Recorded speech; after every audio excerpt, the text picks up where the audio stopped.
Olá, saudações, sejam bem-vindas, sejam bem-vindos. Vamos para mais uma leitura, mais um trecho aqui, né, da página 96, 97 a 165 nesta edição. Várias coisas aconteceram na vida dessa família, dos Trueba, né, os Truebas e o Del Valle. Família a Casa dos Espíritos, e aqui realmente já começaram alguns aspectos, né, para lá de paranormais, né, aspectos aqui teosóficos, espíritas, kardecismos, né, etc. Então vamos lá por partes, né? Nós estamos parando na parte em que o Esteban foi pedir a mão da Clara em casamento, né? E a Clara, mesmo sem amor, casou, né? Porque ela já sabia, ela já estava clarividente sobre o que ia acontecer, né? Que ela ia casar com o ex-noivo da irmã, né? Lembra da Rosa, né? De cabelos verdes e tal. E ela, né, morreu, né, devido à fatalidade lá, questões eleitorais e tal, né? O pai é um político, etc. Inclusive nessa parte aqui também vai ter a morte, né, do casal Del Valle, né? Realmente o Severo e a Nívia, né? Também vão sofrer um acidente e tal. Muito bem. Então vai ter os preparativos do casamento, porque vai dar um tempo, né? Porque foi logo depois da morte da senhora Trueba, né? A mãe do Esteban. Então vai ter toda aquela preparação de noivado, né? E aí vai ter aquela questão de quem vai cuidar da família ali, né? Porque a gente sabe que a Clara não é dada muito a questões domésticas, né? Ela é meio distraída, ela é meio clarividente. Então quem vai cuidar da casa, né? Porque o Esteban decidiu construir uma casa, que é a casa dos espíritos, né? Então ele vai fazer uma casa, vai construir desde o início ali um casarão mesmo, né? Casa grande, né? E aí, quem vai cuidar da casa? Então aí, né, vai ser a irmã Férula, né? A irmã do Esteban, a Férula. E aí o Esteban vai ficar orbitando entre as duas ali, né? Vai ficar ali entre as duas, porque você tem uma mulher altamente prática, que é a Férula, né? Que vai cuidar da casa, os pormenores domésticos. E tem a esposa, a Clara, que é uma mulher mais clarividente, uma mulher assim, né, meio despegada das coisas materiais, fica sempre sonhando, tendo visões, né? Então ela é meio alheia na realidade, assim, né? Ela fica meio passeando pela realidade, achando as coisas, né, assim, espantosas, e ela não cuida muito, né, dessas coisas. Então quem cuida das partes práticas, né? Inclusive quando a família vai para o campo, né? Lembrar que o Esteban é um latifundiário, então ele tem lá as Três Marias. E aí quando ele vai lá para o campo, né, que leva a família toda, a galera toda, e é importante lembrar das Três Marias, que é de onde vem a fortuna, né? Uma fortuna principal do Esteban, porque agora ele está jogando na bolsa, né? Está fazendo outros jogos aí, né? Outros investimentos, como um grande senhor, né? Um grande senhor de terras.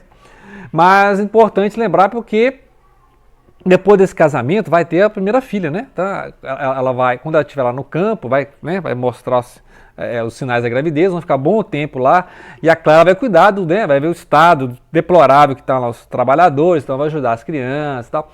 Nisso né, a gravidez manifesta-se e ela vai dar à luz então a Blanca, né? A Blanca. E aí depois a Blanca, né, nos verões em que a família passa, né? Sai da cidade e vai para o campo. A Blanca vai conviver então com o pequeno Pedro III Garcia, né? Pedro III Garcia, que depois nós vamos ver, né, que vai acontecer, que lembra um pouco, acho que eu já falei em algum vídeo, né? Lembra um pouco aquela relação do Radcliffe, né, com a Cat, né? Lá é Shaw, lá do o Morro dos Ventos Uivantes, né?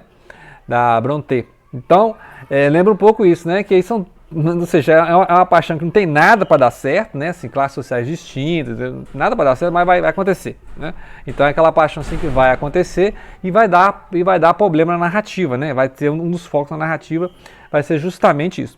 Então vai passar um ano de noivado, né? Muito do enxoval da Rosa vai ser aproveitado para o enxoval da Clara.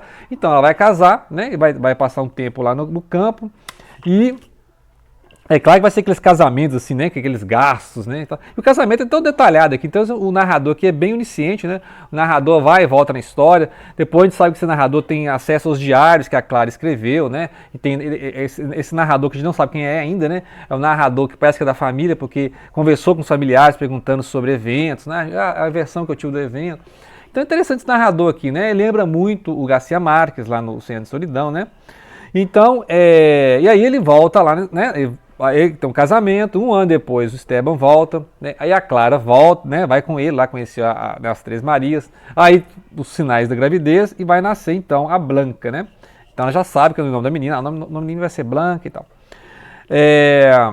Daí é onde começa o capítulo 4, né, o tempo dos espíritos. O tempo dos espíritos vai ser essa época, né, que vai mostrar a infância da Blanca, né, uns 10 anos que contando a infância da Blanca, que ela é educada como uma pequena adulta, né?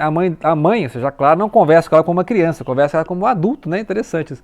Então ela nunca é infantilizada, sempre conversa com um adulto, consegue entender isso tudo que a mãe estava falando, né? E aí ela fica ali entre a ama e entre a tia Férula, que a tia Férula é aquela mulher que organiza tudo, né? Cuida dos trabalhos domésticos, né? Dá ordem para os serviçais, né? Prepara o menu lá e tal. E a Clara fica ajudando, né? No que ela pode, a vida lá do pessoal campesino, né? Então, só que ela fala assim, olha, isso aqui nós não estamos mudando nada a condição deles, né? Porque os pobres precisam de justiça. E aí a gente vê o Esteban é aquele cara totalmente anticomunista, né? Ele é o conservador aqui da família, né? Então ele não aceita nenhuma ideia de igualdade, melhoria de vida dos camponeses, né? Ele não quer saber disso não, né? Então é interessante como é que ela mostra isso, né? As diferenças do Esteban para Clara, né? A Clara é aquela mulher assim que acha que tem que ter justiça para os pobres e o Esteban fala, não, mas a fazenda é minha, eu que levantei isso aqui, como se ele fizesse tudo sozinho, né? Eu levantei isso aqui, né? Eu escolho quem eu trabalho, né? Então, vamos ver na história como é que vai indo, né? E aí, essas temporadas, né? Várias temporadas nas Três Marias vai mostrando o crescimento dos dois crianças, que é a Blanca e o Pedro III Garcia, né? O pai dele, o segundo Garcia, Pedro II Garcia, é o gerente, né? O gerente da fazenda, né? O cara que, quando o Esteban não está lá cuidando, é o cara que está gerenciando tudo. E aí, desde criança vai surgir essa afinidade, né? Da Blanca com o terceiro Garcia, né? Pedro III.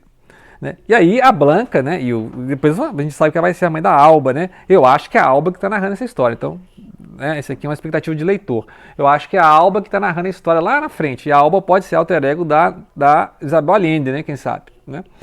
Mas vamos ver. Então, muita coisa aqui, muita coisa. Então, o Esteban está ali entre a irmã, que é aquela mulher devota, né? Mulher católica, toda metódica, toda sistemática, que é a Férula, que não gosta do campo, não gostou do campo, ela vai lá porque tem que acompanhar a família, mas ela gosta da cidade, né?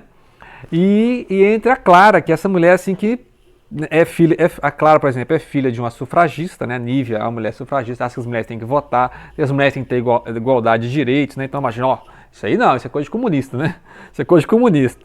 E aí a Clara gostou do campo, gostou da vida no campo, acha mais calma do que na cidade, mas a Férula fica contando os dias para voltar para a cidade, né? Então fica essa dicotomia. E aí vai ter a nova gravidez da Clara, que aí vai ter os dois filhos, né? O Jaime e o Nicolás. Aí o James vai ser aquele cara que logo depois vai começar a ficar revoltado, né? Vai ser outro revoltado da história. Vai ser outro revoltado, vai estudar em escolas, né? Assim, particulares e tal. Não vai conviver com aquela vida lá das mulheres, né? Os meninos são apartados das mulheres, né? Cada um no seu quadrado. E as mulheres ficam lá naquelas sessões, né, de espiritismo, de invocação de espírito, por isso que a casa do espírito. O pessoal fala assim que era um livro espírita, mas nessa parte aqui realmente é uma coisa de espírita, né? Eu achei que era mais simbólico e tal. Mas tem aqui umas coisas de teosofia, né, de kardecismo, espiritismo, tem umas coisas assim mesmo. En passant, né? Não é o núcleo da história, mas por quê? Porque ela é clara e evidente. Então tem as irmãs Moras aqui, né? Elas chegam aqui e começam a falar de espiritismo, mesa redonda e tal, mesa branca e tal. E aí vai entrar a voz do Esteban, né? O Esteban narrando a história, como é que ele vê a mulher, que ele nunca consegue ter a atenção completa dela, porque ela está envolvida lá com a irmã dele, que é a Férula, está cuidando das crianças, né? Então ele fica ressentido com isso. Tanto é que vai ter uma hora que ele vai brigar com a irmã, né? Ele vai brigar com a irmã porque acha que a irmã está dando muita atenção, está roubando muita atenção que a Clara podia dar a ele. E aí ele chega um dia lá, depois chegando da fazenda, e encontra a Férula e a Clara junto, e ele briga com a irmã, expulsa a Férula de casa, né? Então tem essa hora. E depois, só tempos depois, mais de acho que 6 anos depois, né? 6 anos depois, é que vai ter a morte da Férula, né? Porque aí vão rever a Férula em espírito, podemos dizer assim. Muito bem, então ele vai mostrar, ambos vão ou seja, o Jaime e o Nicolás, nós estamos falando, né? Vai ser o Jaime aquele meio revoltado e o Nicolás vai ser aquele meio inventor, igual o tio Marcos. Lembra do tio Marcos lá no início da história? O tio Marcos é aquele que foi no balão, né? Com as máquinas voadoras, coisas assim. Então, é aquele tio que gostava de aventuras, viajar pelo mundo, né? Então, logo no início da história, tem aquele tio assim que trouxe lá o Barnabás, né? Acho que é Barnabás o cachorro. Muito bem, aí vai ter essas cenas da Clara e o Espiritismo, né? E aí as irmãs moram, vai ter lá e aí o narrador vai ter acesso aos cadernos, os diários, onde ela vai narrar o que ela pensa, né? Então, então o narrador sabe dessas coisas porque ela ouviu falar, né? Eu imagino que a narradora, né? O narrador é uma narradora, né? Ou seja, a mulher que está contando a história. E a Clara não tem, assim, ela não tem envolvimento nenhum com a vida doméstica e também não tem ciúmes, né? Ela sabe que o marido, né? O marido vai frequentar lá algumas zonas boêmias, né? Inclusive tem um caso aqui com a mulher da vida lá, né? Então umas coisas assim passando. Que talvez a narradora vai desenvolver mais, né? Então ela está preocupando mais em contar como é que a Blanca está convivendo lá na fazenda, né? Conhecendo mais o Pedro III e também os dois irmãos, né? Que vão ter uma educação diferenciada das mulheres da família, né? Então vai ser o pai quer que eles sejam educados longe dessas manias de mulheres. Que o Esteban está preocupado em ganhar dinheiro, né? Então ele está ganhando muito dinheiro, está ficando rico, está se tornando latifundiário, né? Então está conseguindo investir em minas, né? Minério mesmo, né? Saber que no norte do Chile tem muitas minas, né?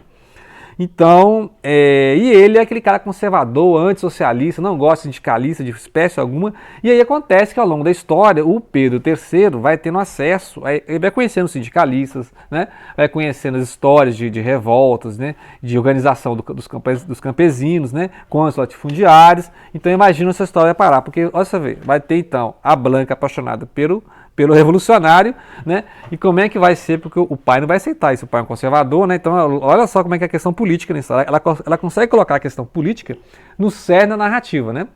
Muito bem, então no capítulo 5 nós já temos a infância da Blanca, e Blanca virando, né? Assim, a Blanca lá aos 14 anos, de menina virando mulher, né?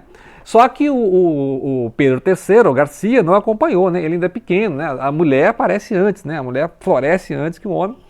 E mesmo que ele seja da mesma idade, ele ainda é aquele menino, fica brincando no riacho, né? Fica correntado de pardal, qualquer coisa do interior, né? E ela já é menina que estuda em escola de freiras, né? Já tem todo o conhecimento, já conhece toda a vida da cidade, né? A etiqueta mesmo. Então é outra vida. Então o choque, né? É um choque. Primeiro, ela não quer, né? Afastar o menino, mas ela sabe que ela não pode demonstrar, né, a afetividade em público, porque ela é a filha do patrão e ele é um filho do serviçal lá, né? Do gerente.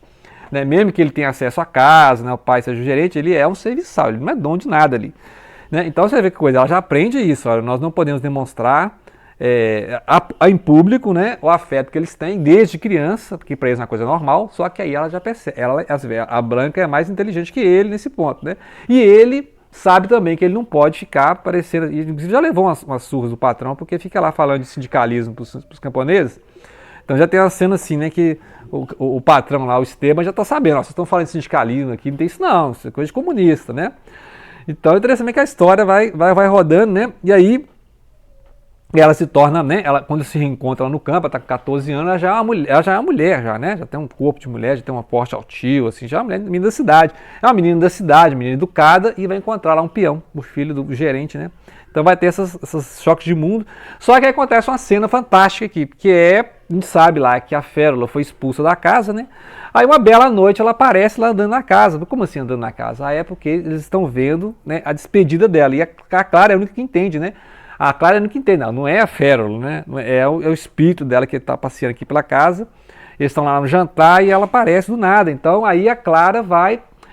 ela percebe, então ela morreu, né? A irmã do Esteban morreu, e ela vai lá descobrir aonde, né? Tentar descobrir, nesses 6 anos, onde é que estava a Férola, que sumiu da história, né? Durante todo aquele crescimento da Blanca, né? Não tinha a presença da Férola na história. E aí a gente sabe que ela foi morar lá naquelas favelas, aqueles lugares arruinados, lá, aquela pobreza, miséria, você vê. A mulher o irmão é rico, né? O casarão que eles viviam, e ela passou o resto dos dias vivendo nos cubículos, né? Cubículos, vivendo de roupa usada, né? No meio dos pobres. Então tem essa questão. A morte da Férola, eu acho a mudança, né? Ela coloca no meio do início assim, do capítulo 5, mas podia ser o fechamento do capítulo 4, né? Porque agora começa uma nova etapa, porque agora essa etapa acabou, né? Já morreram os pais, né? Eu mencionei aqui que morreram os pais, né? O Severo Del Valle, né? A mãe morreu.